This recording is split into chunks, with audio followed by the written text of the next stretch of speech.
ఆయన వచ్చి పాపమును గురించి నీతిని గురించి తీర్పును గురించి లోకమును ఒప్పుకొనజేయును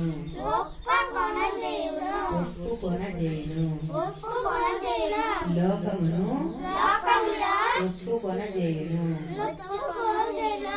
ఆయన వచ్చి పాపమును గూర్చి